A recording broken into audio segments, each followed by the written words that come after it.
AbrewaNana. I'm the CEO of AbrewaNana Herbal Center. So on today's show, I want to teach you guys how to do love spell. Said the bear over to me at true obia or don or dofubi. Say ebia udo be palm but only a crumb pewa. Never show quire over paswa over to me at true on your corner. I'm gonna do me power choy and find near at the bonnet. Say you'll be cool. What do you want to be kuna and near Duma? Or do you want to be here and near Duma? What do you obi boyfriend and obi girlfriend and near Duma? But obia. And now, all the cottage will be on Pelsel or awkward dinner bonnet and near Juma, but a year Juma or more, my dream a clean. So, yes, sir, direction where you are over here with Gia. Nagiano, a year non normally, a year, near Gia. It's either said Gia, teacher me, a diabu, a cra.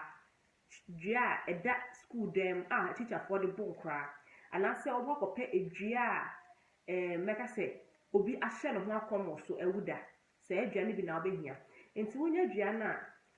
wo be start abe cleanse bibia ho and wo ba ba ya wo de tame wo oil odi aba oil ni bi wo de bi begu nsem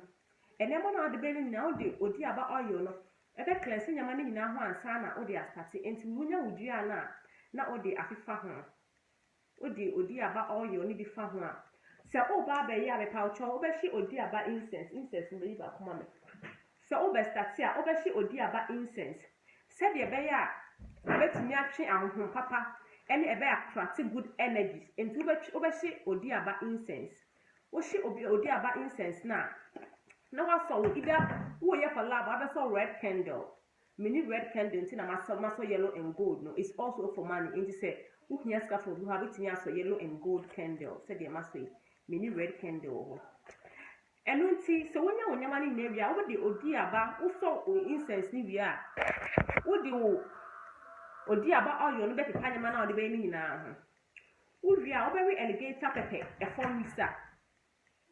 mixer wo be pai e form mixer nim so o pai mu aba na efri mu be ba no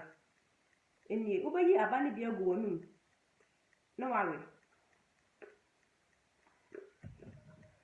Owi abana but oba ya be no kranda owi abani wi a no wakasa ego so bia ye phone akokwadwo kwadwo no abo osudin bia fra o ya bia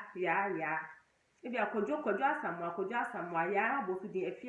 efia asamwa na se efia ntwi kwadwo pese wo dom ye efia na me nkwa na me ye oba a opeme mbese odome no apro efomisa no no apro adikonti a yewe efomisa ansa na akasa ne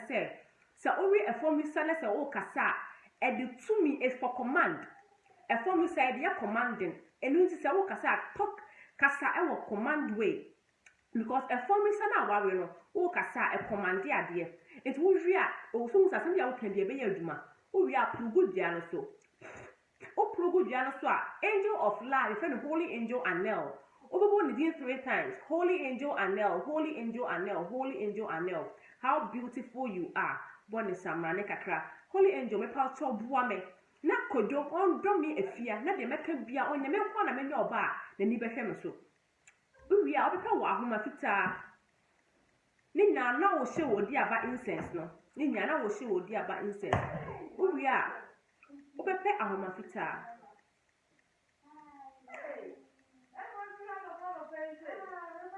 Unya ahoma fita na wanya wo ahoma tuntum aka ho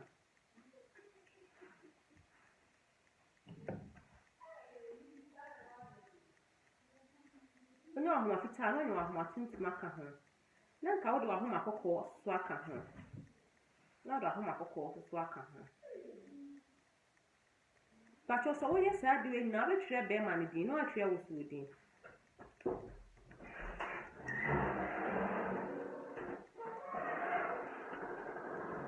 Enti ahoma no bon se eya ahoma fita tuntum na kokko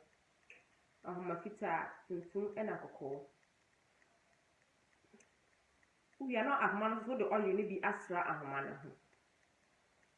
ho oil ni bi sra ahoma no ho a in fact o be yes so a o be sra o na nyina with rose oil rose of sharon oil for love e wa hanom wo de bi besra wo ho ansa na waye me pa cho wo de bi besra wo ho ansa na waye wo ba be ya wo de rose of sharon oil e besra wo anase attraction perfume e be gu se de be ya be attract good energies no ma ba around na wo do be ni nyina ayeyi nti wonya woni ma we nyina wie na wa wie no tu afa edua no wo fa edua na e bia din na wa tre no ni edin na wa tre wo din no atre ono so din na wo din na afa edua ne ho sei mpa so wo nya kro no e bia ne ho atade a obetumi na atade na akyekere ho why but uni ne ho atade a wo tre ne din na wo de afa ho sei na wo wia na wo de ahoma na akyekere but ahoma no wo de kyekere yenye ni sei wo ye ni sei a wo kyekere wo ankasa wo ho yenye ni sei wo kyekere wo ankasa ho e wo se enyina straight na won sa no ne nkonfa ho sei eni kwa se wo si ne tira sisi na wo ye ni sei wo kyekere wo ankasa ho tima wo de pipa no wo tre di ni wi a san fa wo odi aba oil no fa pipa no ho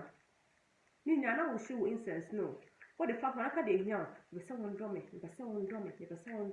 na wo bo ne di na wo kasa be se on dome na onye de mpanyina ma wo bia na de ahoma no apa akyerɛ ahoma no pe a ma ne nyina esu sei wo kan nyina na wo kasa ahoma no ya ma nya tenten ne de me de ye akyerɛ mu ntina ma ye ne short wo se ahoma no nya tenten ntimi mfa ho nyina wo ye nyina na wo kasa wo ye nyina na wo kasa wo ye wie na wo kasa nsa ahoma no ye tenten wo bia betumi abɔ no ma homa no hwɛ ntina entimi abɔ no ko no enti wa ye we nyina wie no fa pe ade fitaa ne fa kyekere ho wotumi ade fitaa bia kyekere ho wotumi de ahyɛ wo sunya ase wo ba so a wo fa nso sunya wo akoto atwene nwere anaso de beto nsu tinim na se wo ye saa de we ya oni akoro no se on draw ana wonye de open a ne hu me bete no te se de obi a wo hye ne ho akonfo wu na ne hu me ti no no eni ntina de edua obi hye ne ho akonfo so na ye anase aba de bonkura wo school mu no se oni akoro na anya aba ne ebe se ne hu be hye no kopem se obeye obedo na hu adwunko a ne beto ni mu people subscribe to my YouTube channel so when the first time o hwe me video subscribe to the YouTube channel so the be anytime bia na me the video beto ho no you be the first person na oba be hu after so buy ha no ma na AbrewaNana herbal center ye wo product bebre wo di aba incense wo ha ye wo odi aba set na auto odi aba set na wo sikan wo wenya odi aba wo wenya odi aba oil na wa chen wo san nya wo herbal cleansing ahabanya wo di begu nso mu di adware na me be kire wo di bia timi ye sa ahabanya wo di gu nso mu di fe ne 13 health of spiritual cleansing ahaban mako 13 ne dia sa cleansing set way the sa cleansing set way so o use so a ema wonyema koye obi a wo spiritual marriage obi a wo yeduma enye do be ye bia enye ye wo last akwanhwe no be the knife no ebe twitwa odi abanim na ebe mo akwankyere a wo de be na wo ye wi abaye na wo te osusunsu no o ware osusunsu no ma ho to no ebe titie furu so ma ho ato ento nya do force ya re bi so how say e bia o HIV o diabetes o stroke o power o ya re bia etete wo no tutumi kana bra be ma pese obe ma no nya du sexual weakness erectile dysfunction bra na obedu AbrewaNana herbal center hasia ye da boa ama obi bia aye kama me pa to ya se ni okuma asantase na die number no sina obetumi afraye 02499859116 bye bye.